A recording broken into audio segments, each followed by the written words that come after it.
পবিত্র কোরআনে মহান আল্লাহ রব্বুল আলামিন সূরা আলী ইমরানের মধ্যে বলছেন, যে ব্যক্তি জাহান্নামের আগুন থেকে রক্ষা করা হলো, মানে আল্লাহ রব্বুল আলামিন বলছে যে যাকে জাহান্নামের আগুন থেকে রক্ষা করা হলো, কিভাবে রক্ষা করা হলো? যেই বিষয়গুলো আল্লাহ রব্বুল আলামিন তার বান্দার উপর দিয়েছেন, এই বিধিবিধানগুলো তারা মেনে চলেছে, মানে সে রক্ষা পেল, অবশ্যই সে সফল কাম হলো। আল্লাহ রাব্বুল আলামিন বলছেন সেই ব্যক্তি অবশ্যই সফল কাম হলো, কেননা পার্থিব জীবন ছলনার বস্তু ছাড়া আর কিছুই নাই। এটা আল্লাহ রাব্বুল আলামিন বলছেন যে এই দুনিয়ার জীবন ধোঁকার সামগ্রী ছাড়া আর কিছুই নয়। এটা আল্লাহ রাব্বুল আলামিন সুস্পষ্টভাবে সূরা আলী ইমরানের মধ্যে বর্ণনা করছেন। এবং দুনিয়া এবং পরকালে ক্ষতিকর মানুষকে জানেন।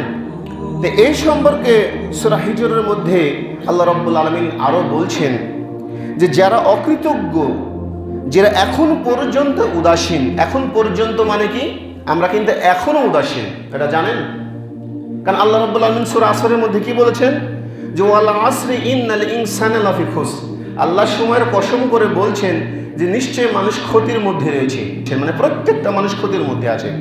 তাই বলছে যে যারা অকৃতজ্ঞ, যারা উদাসীন, যারা এখন পর্যন্ত কর্ণপাত করে না, এই সম্পর্কে মহান আল্লাহ রাব্বুল আলামিন বলছেন যে যাদেরকে এতবার বলার পরও আল্লাহর পথে ফিরে আসে না, এই জন্য বলছেন তাদেরকে তোমরা ছেড়ে দাও, ওরা খেতে থাক আর ভোগ করতে থাক, আর মিথ্যা আশা ওদেরকে উদাসীনতায় ডুবিয়েছে, আর এটা তাদেরকে উদাসীনতায় ডুবিয়ে রাখুক, শীঘ্রই এরা ওদের আমলের পরিণতি জানতে পারবে।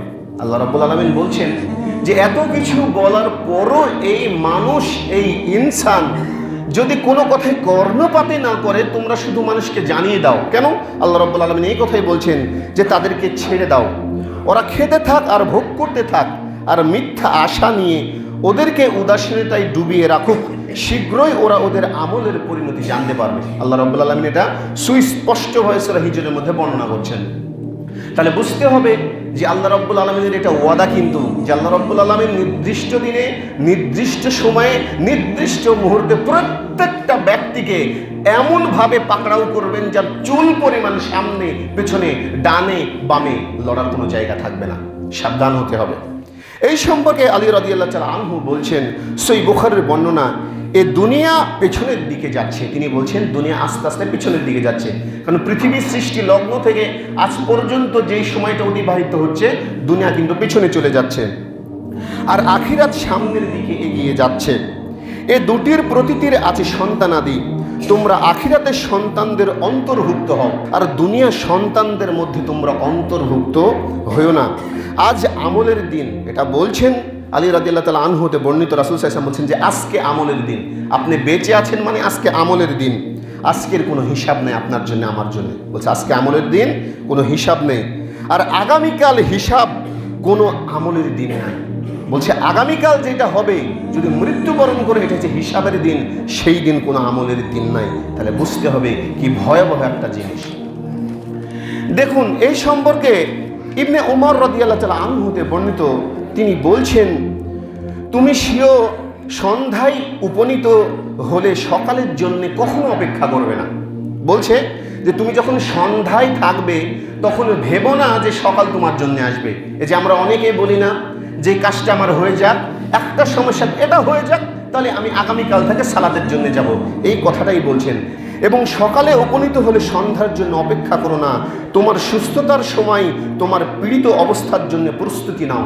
বলছে তোমার যে সুস্থ অবস্থা এখন আছে, এর জন্য তুমি প্রস্তুতি নাও যখন তুমি বৃদ্ধ হয়ে যাবে, যখন তোমাকে অসুখে আক্রমণ করবে, যখন তোমার জন্য বার্ধক্য, বৃদ্ধ বয়স চলে আসবে। আর তোমার জীবিত সময় তোমার মৃত্যুর জন্য প্রস্তুতি গ্রহণ করো। আপনি এখন জীবিত আছেন, মৃত্যুর জন্য আপনাকে প্রস্তুতি গ্রহণ করতে হবে, নাহলে অবস্থা খারাপ হয়ে যাবে। অথচ দেখবেন আমাদের এই বিষয়গুলো কখনো আমরা ভেবে দেখিনি। দেখেছেন? দেখিনি তো।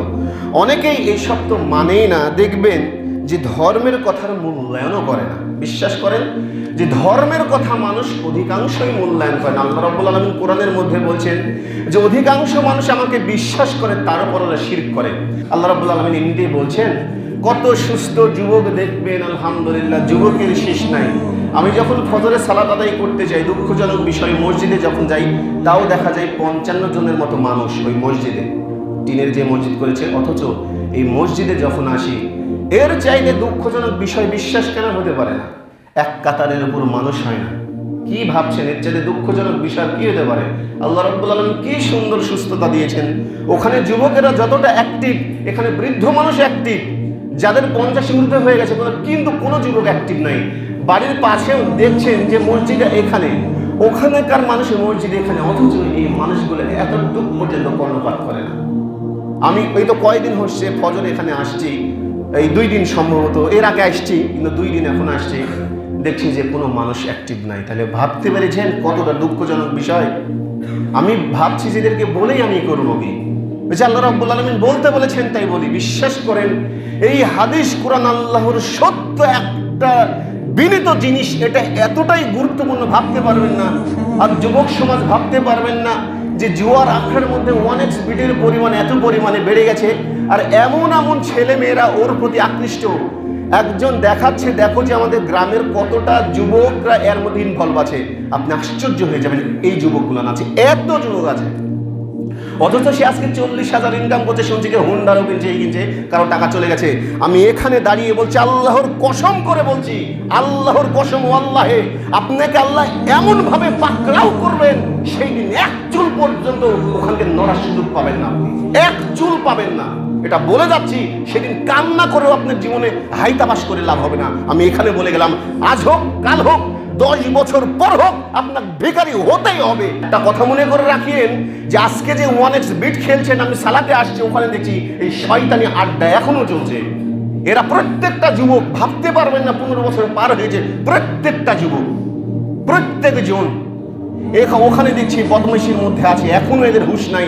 আমি বলে যাচ্ছি 12 বছর পর হয়, রাসূল সাল্লাল্লাহু আলাইহি ওয়াসাল্লামের ওয়াদা, তোমাকে ধ্বংস হতেই হবে, যদি তওবা না করে ফিরে আসো, হতেই হবে। রাসূল সাল্লাল্লাহু আলাইহি ওয়াসাল্লামের দোয়া আল্লাহ রাব্বুল আলামিন সেদিন কবুল করতে পারতেন না। এটা কি জানেন? তার উম্মতের জন্য একটা শিক্ষা, যে আল্লাহ রাব্বুল আলামিন প্রত্যেকটা মানুষকে ধৈর্য ধারণ করতে বলেছেন। রাসূল সাল্লাল্লাহু আলাইহি ওয়াসাল্লাম যেমন ছিলেন ধৈর্যের আধার, তার পাশাপাশি এমন সময় এমন দিনে ওই নেকড়ে ভক্ষণ করেছেন। আল্লাহ রাব্বুল আলামিন বলছেন, ইন্না বাতশা রাব্বিকা লাশাদীদ, নিশ্চয়ই আমার পাকড়া অত্যন্ত কঠিন। সেই দিন বুঝবেন কি অবস্থা হয়। আমি বলে যাচ্ছি সত্যি কথা, আল্লাহর কোরআন কখনো মিথ্যা নয়, হাদিস কখনো মিথ্যা নয়। আপনাকে এমন ভাবে ফকির করবে, আর আপনি সময়টার এতটা যে অবমূল্যায়ন করেন, এমন ভাবে আপনি ধ্বংস হয়ে যাবেন, আপনি বিছানা থেকে উঠতে পারবেন না, সে কেউ কুল পাবেন না। এটা মনে করে রাখবেন, এটা আল্লাহর ওয়াদা। দেখুন, এই সম্পর্কে এখনো আমাদের সমাজে অনেক মানুষ আছে, যাদেরকে যখন এই কথা বলা হয়, প্রত্যেকটা প্রায় দেখবেন মানুষের এখনো এই কথা বলে যে পরকাল বলতে কিছু নেই, পরকালে কি হবে, শাস্তি বলতে কিছু নাই। আল্লাহ রাব্বুল আলামিন সূরা মুলকের 25 নম্বর আয়াতের মধ্যে এই কথাই বলছেন। কাফিররা তো বলে, ওয়ায়াকুলুনা মাতা হাদাল ওয়াদু ইন কুনতুম সাদিকিন। রাসূল সাল্লাল্লাহু আলাইহি সাল্লামকে কাফিররা এসে বলছেন, হে মুহাম্মদ, তুমি যে প্রতিশ্রুতি দিচ্ছ, আমাকে বলো যে এই দিনটা কবে আসবে। তখন আল্লাহ রাব্বুল আলামিন সূরা মুলকের 26 নম্বর আয়াতের মধ্যে রাসূল সাল্লাল্লাহু আলাইহি সাল্লামকে জানিয়ে দিলেন, হে রাসূল বলুন, কুল ইন্নামা আল ইলমু ইনদাল্লাহি ওয়া ইন্নামা আনা নাযীরুম মুবিন। এই জ্ঞান তো শুধু আল্লাহ রাব্বুল আলামিনের কাছে আছে, আমি শুধু প্রকাশ্য সতর্ককারী। তদ্রূপ রাসূল সাল্লাল্লাহু আলাইহি সাল্লামের উম্মত হিসেবে বলছি, আমি শুধু আপনাদেরকে সতর্ক করছি। এমন অবস্থা হবে আপনি নিজেও কেঁদে কুল পাবেন না। এই যুবক বয়স আপনাকে কি যে ধোকায় ফেলেছে আপনি ভাবতে পারবেন না। আমি এসে দেখছি 1 কাতার ফজরে লোক নাই। আউযুবিল্লাহ, এর চেয়ে দুঃখজনক বিষয়, অথচ মহল্লাতে এই পাড়ার সংখ্যা সবচেয়ে বেশি। এক সময় ছিল 5 কাতার 6 কাতার। যখন খায়রুল মারা গেল, মনে হয় তাদের এত ভয় হয়েছে যে মনে হয় গোটা মসজিদ হুমড়ি খেয়ে পড়বে। 10 জিন্নাতে দিয়ে মানুষ একদম শূন্য হয়ে গেছে। আল্লাহ রাব্বুল আলামিন এই জন্য বলছে, এরা যে এতটাই অকৃতজ্ঞ, এরা যে পরকাল সম্পর্কে এতটাই উদাসীন, ভাবতে পারবেন না। এর চাইতে নিকৃষ্ট মানুষ পৃথিবীর বুকে কোথায় পাবেন? কোনো জায়গাতে পাবেন না। অথচ দেখবেন অন্য বাজে কাজের বেলা এদেরকে সব সময় পাবেন, অথচ সময় নষ্ট করছে অহরহ। এই সম্পর্কে কি বলবেন আপনি? অনেকেই আবার দেখবেন যে কথা বললাম, বলে যে আমার এই কাজটা যদি আজকে হয়ে যায়। আমি প্রায় 14-15 দিন আগে একজনকে বলছি যে আপনি সালাতে আসেন, দাওয়াত দিতে আমরা প্রতিদিন যাই, আপনারা যারা সালাত আদায় করেন জানেন। তো তিনি আমাকে বলছেন যে এখন তো বয়স হয়নি, তো একটা কাজ হলে হয় না, এই কাজটা যদি আমার সমস্যার সমাধান হয়ে যায় তাহলে আমি যাব। তো এই সম্পর্কে রাসূল সাল্লাল্লাহু আলাইহি ওয়াসাল্লাম দেখুন কি বলছেন। এটারও প্রত্যেকটা উত্তর কোরআনকে প্রশ্ন করবেন, হাদিসকে উত্তর পেয়ে যাবেন। আব্দুল্লাহ ইবনে মাসউদ রাদিয়াল্লাহু তাআলা আনহু থেকে বর্ণিত, তিনি বলছেন একদিন নবী সাল্লাল্লাহু আলাইহি সাল্লাম একটি চতুর্ভুজ আঁকলেন এবং মাঝখানে একটা রেখা তিনি টানলেন, যা থেকে বের হয়ে গেল।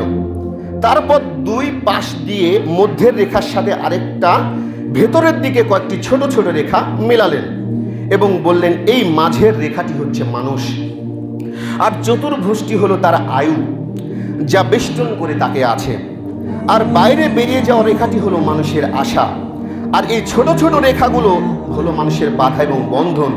যদি সে একটা হতে বেরিয়ে যায়, আরেকটা তাকে দংশন করে এবং আরেকটা থেকে বেরিয়ে গেলে অন্যকে তাকে দংশন করার চেষ্টা করে। মানে মানুষ কখনো এখান থেকে বাইরে হতে পারে না। হ্যাঁ, আমি বিশ্বাস করেন, আমি অবাক হয়ে গেছি যে এই ছেলেটা আমাকে দেখিয়েছে যে জুয়ার মধ্যে কতজন খেলে। তোমাদের খালি মহল্লার গ্রামে দেখো, প্রত্যেক জনের আইডির নাম চলে এসেছে যে এই লোকগুলো খেলে। আমি অবাক হয়ে গেছি, ভাবতে পারবেন।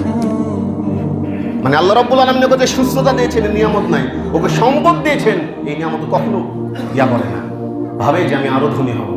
কি যে অবস্থা হবে বিশ্বাস করেন, আল্লাহ যদি আপনাকে বাঁচিয়ে রাখে, প্রত্যেকটা কথা আপনি মিলিয়ে দেখবেন যে কি অবস্থা হয়। বললাম না, আল্লাহ রাব্বুল আলামিন বলছেন আমি প্রত্যেকটা মানুষকে অবকাশ দিয়েছি নির্দিষ্ট সময় পর্যন্ত, এবং যেই দিন তাকে ধরবো বুঝতে পারবে যে এটা ছিল আমার আযাব, আর নিশ্চয়ই আমার আযাব এতটাই কঠিন সেটা ভাবতে পারবেন। এবার আসুন, বৃদ্ধ হয়ে গেলেও দেখবেন মানুষের আশার শেষ নেই। সত্যি কথা, এই কথা, মানুষের আশার শেষ নেই।